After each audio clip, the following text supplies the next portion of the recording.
And they did. They all know what to do. So did the Fat Controller. Right, said the Fat Controller. All of you, everyone, he said, we're going in. And I've already called the police though. Now they'll be arriving about now. The police has returned, said Thomas. I thought they were still not coming back. Oh no, said the Fat Controller. No time, come on, he said. Their ways were blocked.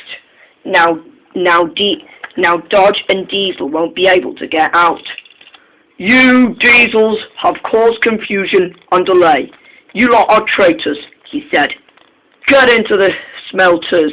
We won't, they said.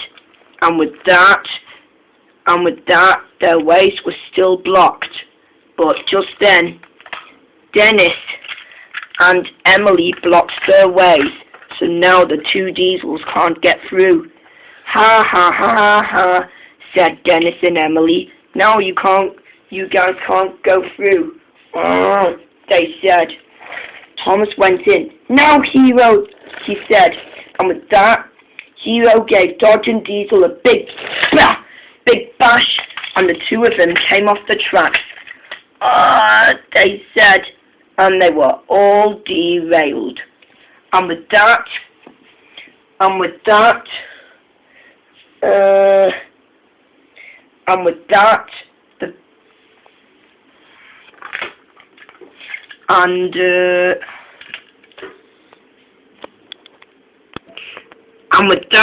the police were finally there and surrounded Sir Duke, and with that, they were ready to bring him back to jail. You haven't seen the last of me, said Topham Hatt, he said.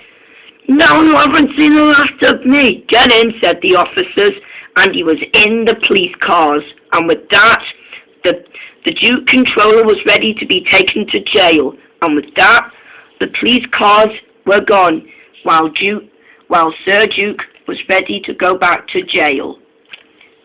Yes, said the Fat Controller, and the island of Sodor were finally safe, and the engines were working happily safe on the island of Sodor. And as for many of the Diesels, their punishment was to stay in the fields so that they will never move a muscle again. And with that, the engines were happy to be working safe on the island of Sodor, so that they will be determined never to be bullied by the Duke Controller and the Diesels again. And with that, the Fat Controller was happy and was determined never to be bullied by his old friend, the Duke Controller. And with that, he was happily safe. The problem was solved, and Thomas was a really happy engine. So were everyone too, and they were all really useful engines.